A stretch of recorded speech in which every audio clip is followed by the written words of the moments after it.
Good morning, Lampa County Council and those from the public joining us. I'd ask Ms. Leger to take the roll call, please. Yes, thank you, Warden Marriott. Councillor Agar. Councillor McEwen for Councillor Atkinson. Councillor Bushi. Councillor Bradley. Councillor Broad. Councillor Case. Councillor Cook. Councillor Dennis.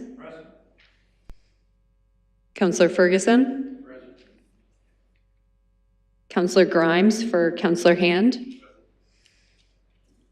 Councillor Loosely. Councillor McRoberts. Councillor Miller. Councillor Sageman. Councillor Veen. Deputy Warden White. Warden Marriott. We have quorum. Thank you. We acknowledge that this land on which we are gathered today is part of the ancestral land of the Chippewa, Ottawa, and Potawatomi peoples, referred to collectively as the Anishinabeg. It is through the connection of the Anishinabeg with the spirit of the land, water, and air that we recognize their unique cultures, traditions, and values. Together as treaty people, we have a shared responsibility to act with respect for the environment that sustains all life, protecting the future for those generations to come. I'd ask any member of council to declare pecuniary interest now or where it may arise during the agenda. With that, I'd look for a motion to go in camera for the reasons noted on the agenda. Councillor Loosely, seconded by Councillor Case. All in favor? That's carried. Thank you.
Welcome back, everybody. It's been brought to my attention that the delay we have between finishing in camera and starting at 9:30 is a little bit long, and it's suggested that I get your consensus if everybody in the future wants to start right after in camera, or do like we do and wait till 9:30. Prefer to get right into it?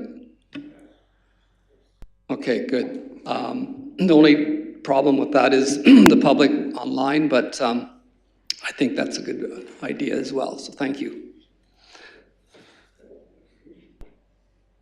I'd ask everybody to join me in a moment of silent reflection, please.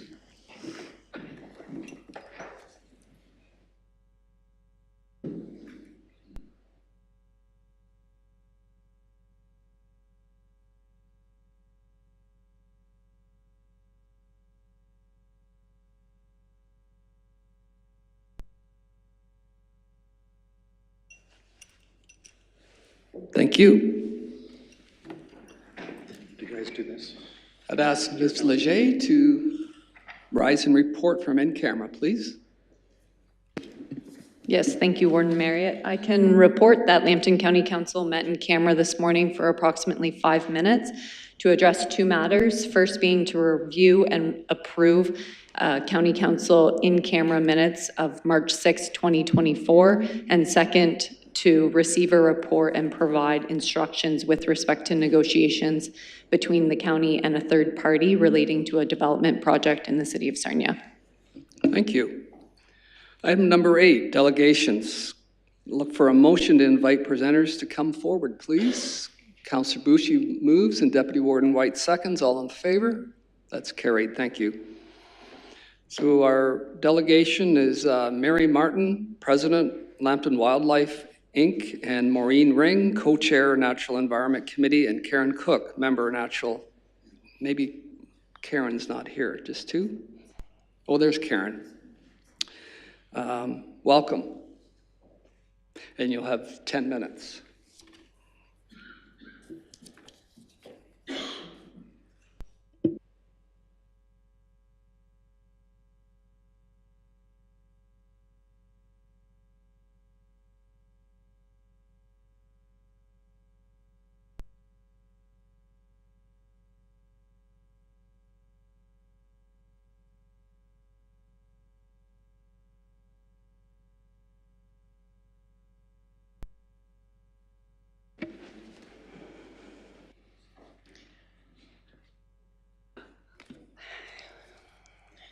Thank you, Warden and County Council, for allowing us to be here today. I'm Mary, and Maureen is with me, and Karen is supporting us. We are here as members of Lambton Wildlife. That is a local, volunteer-based nature charity. It was established in 1966. We run a nature club and also a land trust. So the land that we own is protected as natural habitat in perpetuity. Our request here today is that County Council strengthen protection of woodlands. So we live in a unique area, the Carolinian Life Zone, that provides habitat for more rare species than any other area in Canada. 1/3 of all the rare and endangered species in Canada are found in this relatively small area. Woodlands clean the air, reduce soil erosion, protect water quality, reduce flooding, produce timber and other forest products, as well as provide habitat for wildlife. Our current woodland coverage is inadequate to support wildlife, absorb the carbon dioxide produced by local people, and reduce impairments on the St. Clair River. Our current woodland coverage is less than 14%, and it is declining. Since woodlands grow slowly, careful management can ensure their resources and benefits are available for future generations. Mature woodlands provide the best support for biodiversity, and these benefits are not easily replaced through plantings of new trees. We need to preserve what we have. I'd like to draw your attention to the Lambton County official plan. The Natural Heritage Goals is where the county recognizes its duty as the local authority responsible for the protection of natural heritage, including woodlands. The plan includes specific goals to identify, map, protect, restore, and improve natural heritage, protect biodiversity, promote education and stewardship, and ensure the development results in no negative impacts to natural features.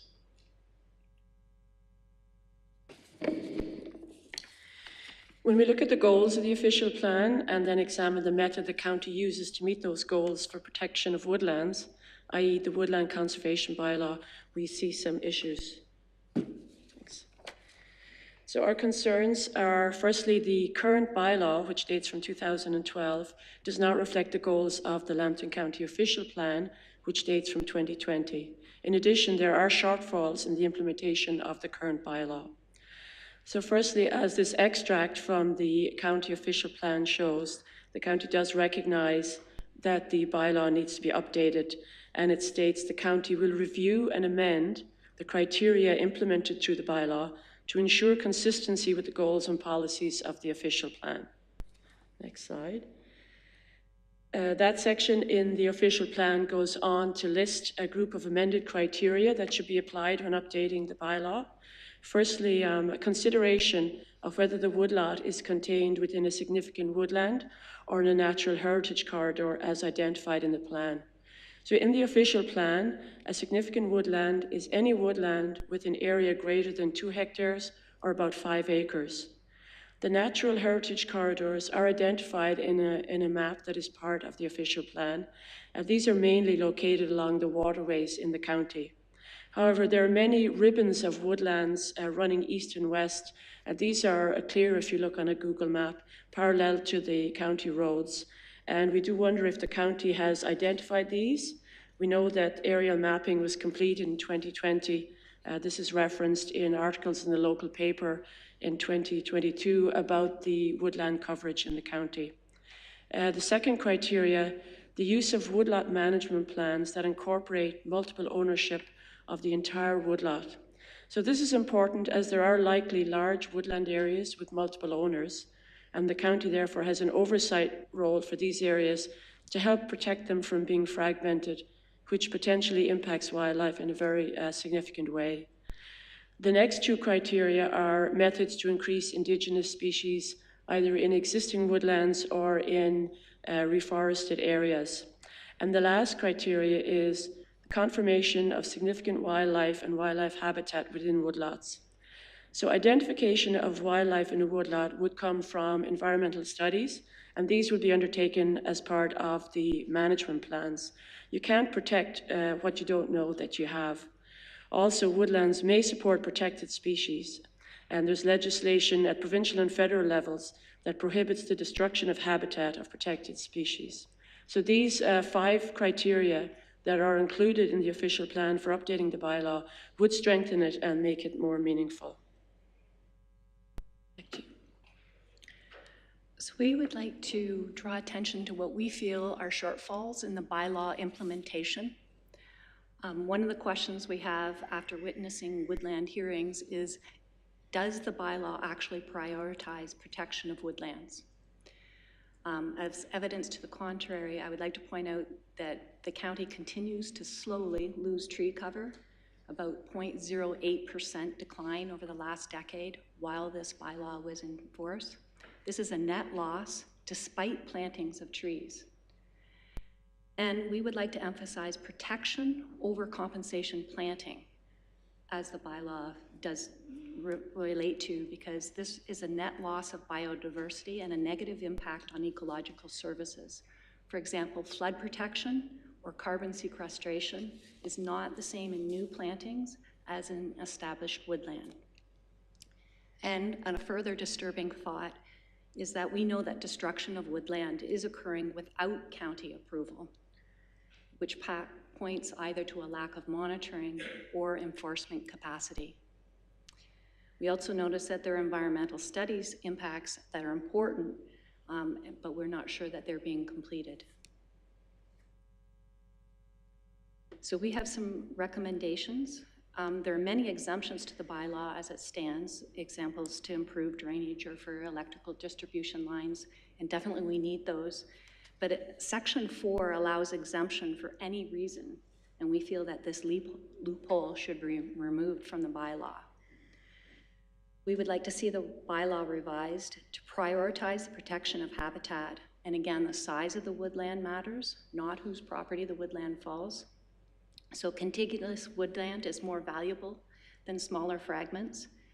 And the woodlands needs to be considered in its entire area, not just by individual landowners, and this requires leadership by the county. We need both the services of a biologist as well as a forester to identify the value of forest habitat.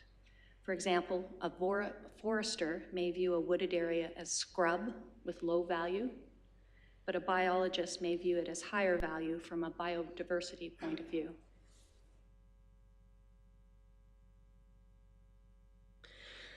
So we recommend that the county proactively promotes the use of management plans with woodland owners as included in the county plan. These management plans would include assessment of the species supported by the property, and we feel that this would assist property owners in understanding the natural heritage value of their woodlands.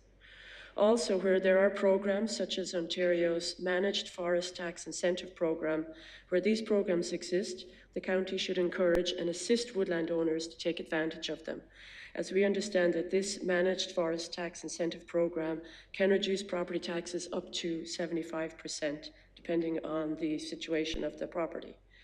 The county could also look for other grants from different government sources or even private sources, which would support woodland owners in protecting their properties.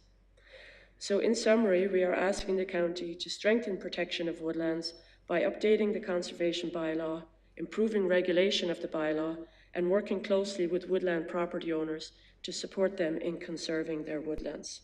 Thank you for listening to us today. Thank you for the presentation. Any questions? Oh, sorry. Thank you for the presentation, and we will take questions. Councillor Bradley. What would be the process of updating and review the bylaw, and how do we bring that about? I'd look to Mr. Cole, please. Through your warden, to Councillor Bradley. So a few years ago, council did direct us to update the woodlands bylaw. We were asked to bring back recommendations and considerations for better protection of the county woodlands. Staff brought back 3 items that had previously been considered through our OP process when we did go out and publicly review the woodlands bylaw through a public process. The one that was felt to be fully within council's purview was the elimination of the exemptions through the woodlands committee. And we have been working on updating that bylaw. It's needed a significant amount of housekeeping. Just over the years, things have changed. But we do intend to bring that back, and we can have that back shortly in order for council to consider that elimination of the exemption process through the woodlands bylaw.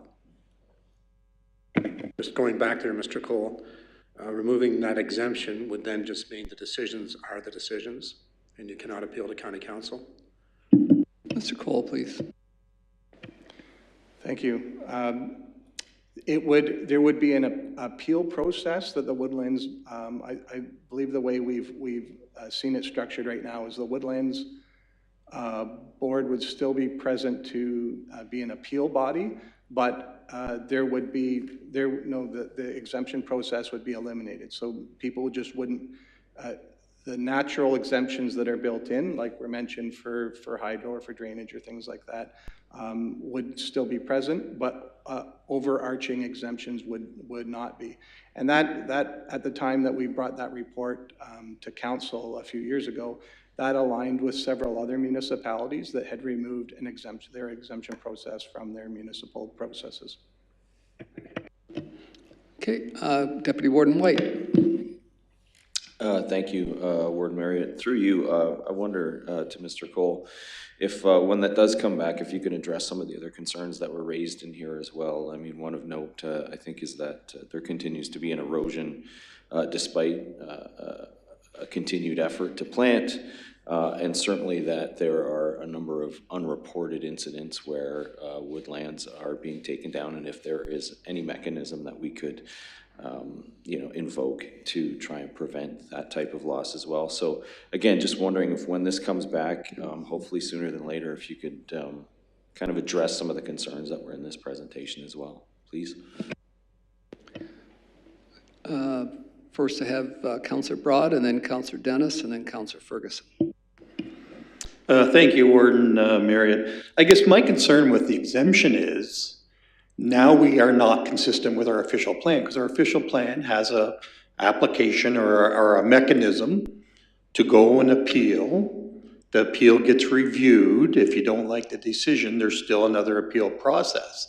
If we go to the exemption of the bylaw now for the tree cutting, it's very similar. So now you start pulling exemptions out of the tree cutting bylaw. Now it's not consistent with our official plan, which that's what they're asking for. So I don't know why we're monkeying with the exemption part of it. I don't think it's been abused in the past. I don't know how many times it's been used, but not very often.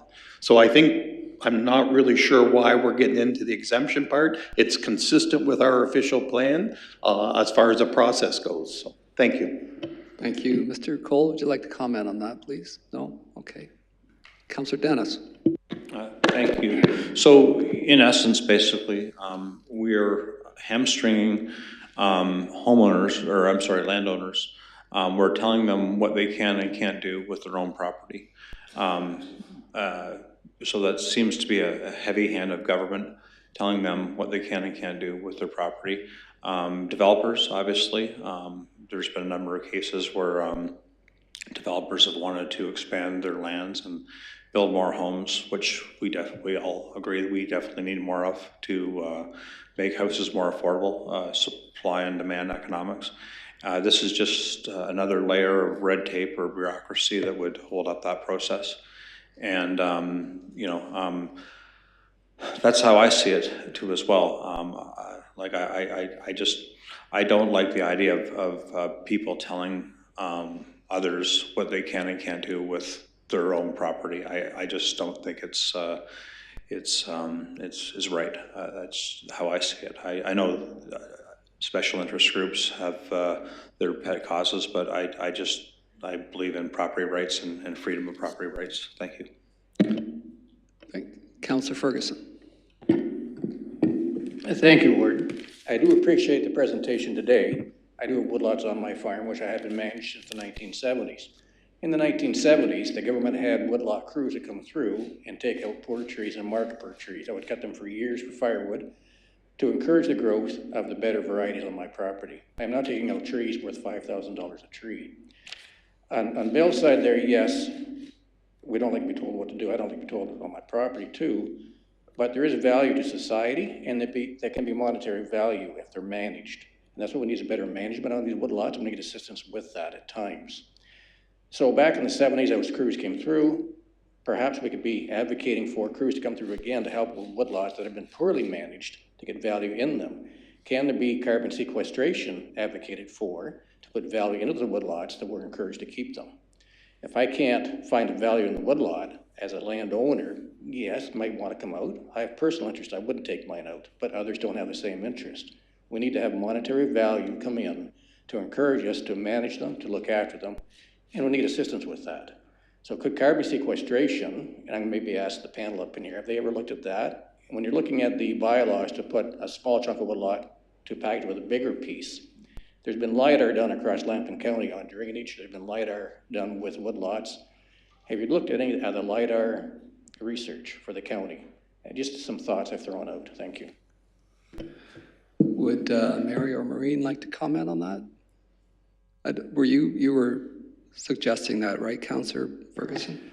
Has their group ever looked at helping to coordinate or advocate in the government for carbon sequestration and woodlots to get some money back into them, to encourage us to keep them as they are? We all need money. We have to live. We don't like to be told what to do, but encouragement, management, money talks. And with my management that we've been doing, I'm taking out some high value trees. We've been doing it. And I would like to concur to that. As a landowner with 80 acres of bush lot. We're not even recognized under the federal carbon tax, which sequesters a lot of carbon, and yet I still pay carbon tax on the fuel that I use on my farm, so it's not fair. And I think we would certainly agree that carbon sequestration is an important aspect of woodlot management and woodlot value.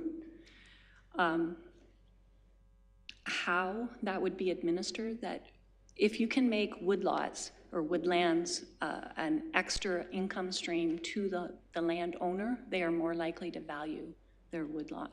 So if we could find a fund that would pay landowners for preserving their woodlands along the Alice type deals, that certainly would be very helpful. One thing I might mention is that we have noticed by going to woodland hearings that sometimes the compensation planting fees has been arbitrarily changed, just not levied against the landowners. And so perhaps if we are more diligent in collecting the fees that come in, some of those funds could be used for some of the purposes that we are speaking of. Thank you. I'd ask Mr. Cole to comment on that because I think we've actually raised the compensation fees, have we not, Mr. Cole? Thank you, Warden. So we did, a few years ago, we did raise the compensation fees to recognize the availability of property in the county to plant, to do replantings on, and that willingness wasn't necessarily there from private property owners. So we did start collecting an additional amount of fee in order to consider property purchases in future replanting efforts. On the other hand, I don't disagree with the guests here today. There are instances in the past where the fees have been arbitrarily determined by and reduced by the Woodlands Hearing Board. That's not a false statement. Okay, thank you. Councillor Ferguson. I'd just like to build upon the Alice project that she brought up. I do have Alice projects on my farm, and it is a place I do get money for some fragile land and in creek flats. I get paid $180 a year onto some of my highly erodible land. In turn, I've put in tall grass prairie, and it's made quite a benefit to the society and to myself on the farm. I do see a difference in the water quality, and I've had the federal government come in and do water testing on my property. When the water comes in my property to when it leaves, it's cleaner. And I also get paid for that project. So that's when the carrot works far better than a stick. And that is an excellent project. Alternate land use services is Alice. Thank you. Thank you. Councillor Broad.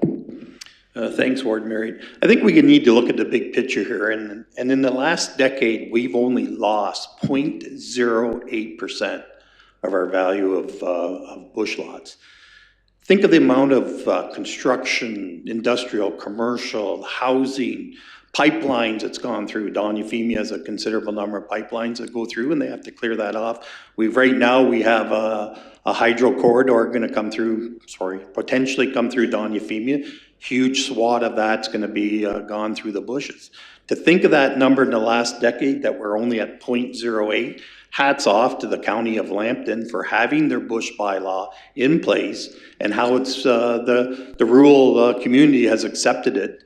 And what we have out there today, I butt up to a municipality that has 3.5% tree cover. And trust me, when you leave Don Euphemia and drive over just south of our municipality, it's amazing how there's nothing there. And so hats off to the County of Lambton, to this county council, and to everybody that's involved, their group also, for what they do and go and promote it. But let's look at the big picture, 0.08 over the last decade with the amount of construction and other activities that we've had. Congrats. Thank you. Anyone else? It looks like we've exhausted all the comments. So again, I'll thank Mary and Maureen for your presentation today. Thank you.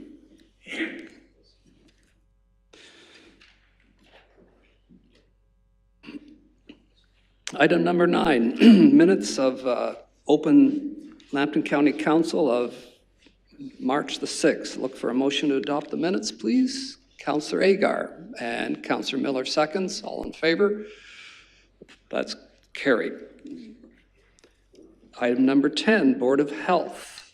Dr. Duick, please.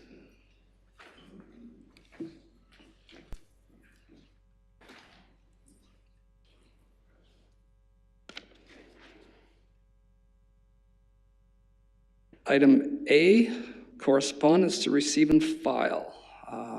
Motion to receive this, Counselor Bean and Counselor Cook. All in favor? That's carried.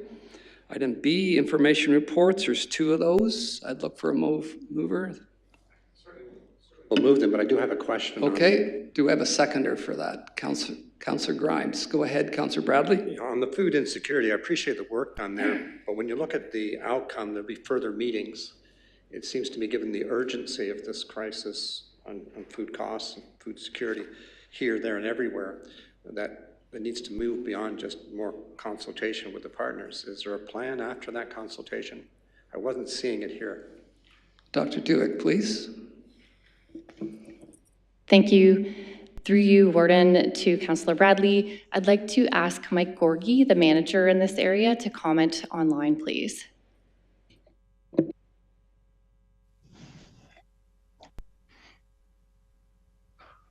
Hello, good morning. Through you, Warden Marriott, to Councillor Bradley. Thank you for the question. You know, as we monitor food affordability in Lambton and the province, obviously it's been extending and getting a lot harder for everybody. So, you know, what we do is try and get a basket of these foods to indicate the cost of what's going on in the community. So ultimately, we have several dietitians who are working on this project, and we are looking to expand our reach to expel partners and others to see if we can ameliorate some of this through other programs, through social services and others. So we have the report, and now we're looking to move this forward through our program plans for 2024 and go forward. Follow up, Councillor Bradley. Can I ask who's taking the lead on this? Is it public health? Again, the urgency's out there. We all know that. And the timing issue, I guess, bothers me. I appreciate, again, all the work, but how are we going to address as best we can in this county some of the huge problems that have developed with the cost of food and security? Mr. Gorgie? Yes, thank you. You know, again, it is a large problem, and I think we're hoping to look at a whole of community approach. So yes, Lambton Public Health through our work with our public health nutritionists and dietitians, will be taking the lead to try and bring together partners who have the ability to take action, and that can include some of our municipal partners and others in the community, such as our community health centers and other partners who. To look to see if we can create a plan to take some of the stress off through other programs, especially for those who are low income and who are in receipt of OW and ODSP. Thank you, Mr. Gorgie. Councillor Bradley. Final question, timeline? Mr. Gorgie, please. Timeline, this work is included in our 2024 operational plans. We are looking to do that in the near term. I think we're having technical problems there. I don't know if anybody could hear that. Could you try again, Mr. Try again. This work is included in our 2024 operational plan, and so that work will continue throughout the year. Thank you. Anyone else? Seeing none, look for a motion to receive and file both reports. Councillor Dennis and Councillor Ferguson seconds, all in favor. That's carried. Item number C, reports requiring a motion. We have a report dated April 3rd regarding Public Health Ontario's laboratory modernization plan with recommendation to phase out private well water testing in Ontario. Councillor Broad, you move. Recommendation, seconded by Councillor Cook. Any discussion? All in favor of that? Opposed, if any? That's carried. Thank you, Dr. Duick. Item number 11, we have no items tabled from previous meetings. Number 12, notice of motion. There's none listed unless there's some to come forward. And number 13, Councillor Bradley. For other business, I did mention to the CAO, I'd like to bring a motion that we have at every meeting an update monthly, an update on the homeless shelter issue that we have made a priority. There isn't anything in this report, for example, this package. And I think it's important for the communities because out there it's a #1 issue with people. And I think it's just every time, even if they're brief updates about where we're going on the housing projects, where we're at on, and again, we had the conversation. I would say it's a fairly big secret about exactly what is happening with those who are homeless in our communities and what is done when the report comes in. I think that needs to be repeated over and over again so people know no one is left out there and everyone is checked and they try to move them into appropriate accommodation. So what I'm asking for is an update to every meeting once a month just to let us know what progress is being made. Okay, and staff is okay with that? Valerie's, and I'll ask you to comment if you don't mind, Ms. Colasani. To Councillor Bradley, certainly we can bring an update every month. Our services and programs don't change on a monthly basis, but we'd be happy to bring the data that we collect every month to this group. Thank you, but I'm also referring to the projects that are out there that are being approved or being considered by this council. I know you're into a couple of RFPs, but it would be good to know where those projects are at, when we're going to have decisions to make so that we can plan appropriately, so people know that things are happening in Lambton County with housing. Like I'm not suggesting this should be a lengthy report, just an update, that's all. Okay, thank you. Any other new business? Councillor Broad and then Councillor Loosley. Thanks, Warden Marriott. I just want to maybe, and Jason can speak on this, there's another ERO that's been sent off to the ministry that's due on April 11th for comment. It's ERO number 019-8313 on the proposed landfill at Chatham Kent down in Dresden. And that gives us up to April 11th to comment on it. And I don't know whether Jason's got anything to add to it, but I encourage everyone here, if they would please take it back to their councils and send off a comment. And this is more on the landfill component of that request. There's another ERO that's been sent off. I believe the request deadline is in May, and it's on the thoughts of an environmental assessment, which I thought was rather unusual. So anyhow, if our fellow council can do that, that'd be much appreciated in the county. Thank you. Thank you, Councillor Broad. That's noted. Councillor Loosley. Yeah, thank you, Warden Marriott. Mine's in regards to looking at changing a county council meeting in August. Just to give you a little history, we usually meet on a Wednesday, but because of AMO, we decided to meet on the Thursday. And that happens to be the CEE Golf Tournament fundraiser.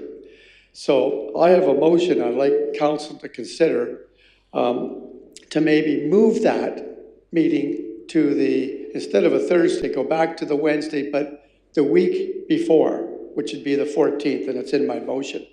So if I can, Warden Marriott, if I could move this, and if I can get a second, or I could even add to speak to it, but that county council move the AM/PM county council meeting from Thursday, August the 22nd, after AMO, to Wednesday, August the 14th, to allow the county councilors to take part in the annual CEE Hospital Golf Tournament fundraiser in Petrolia, and that's on August the 22nd.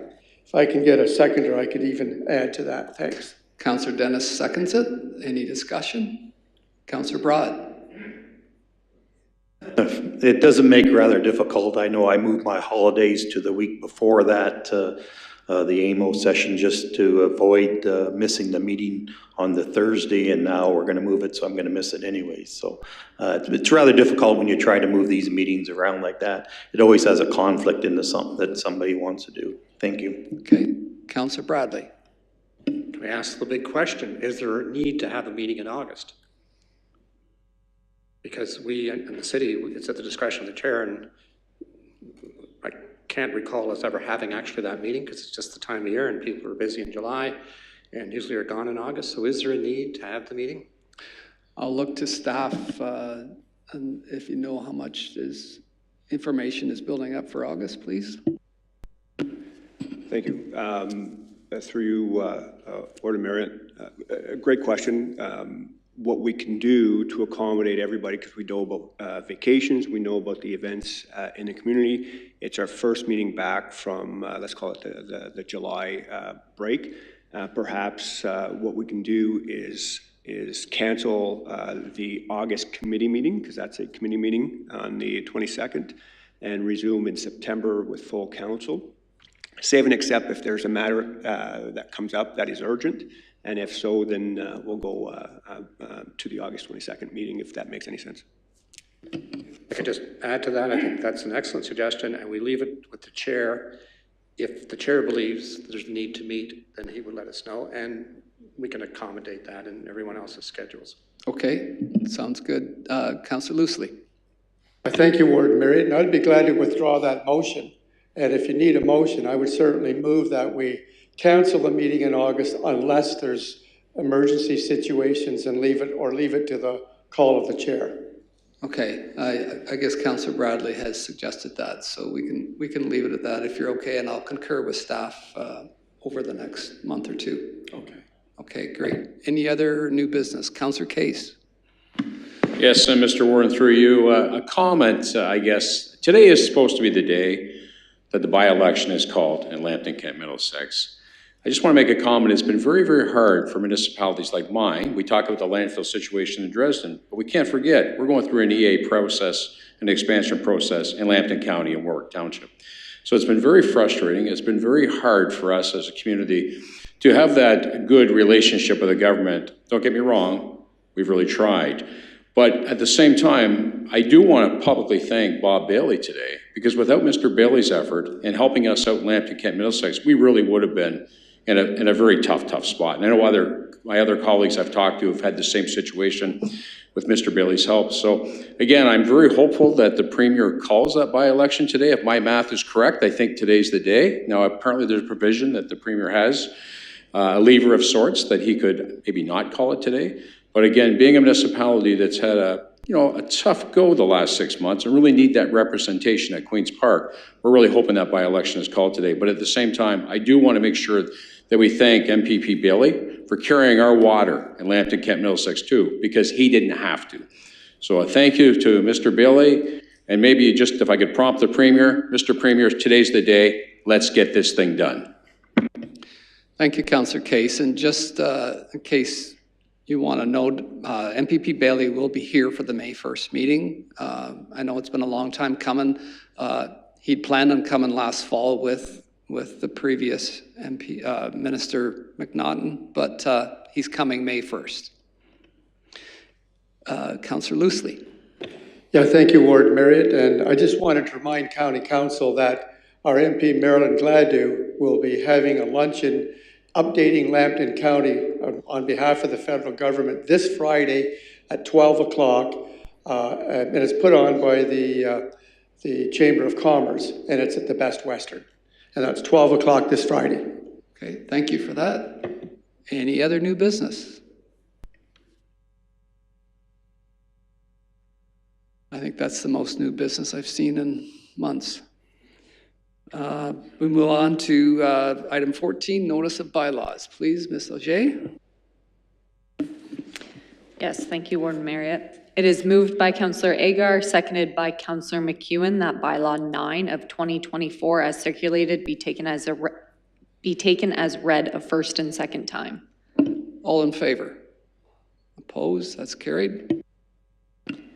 And it is moved by Councillor Agar, seconded by Councillor McEwen, that bylaw 9 of 2024 as circulated be taken as read a third and final time. All in favor? That's carried. Thank you. Look for a motion to adjourn. The next meeting will be Wednesday, May the 1st, and in-camera session to commence at 9 a.m. Moved by Councillor Bean, seconded by Councillor Sageman. All in favor? That's carried. Please join me with O Canada.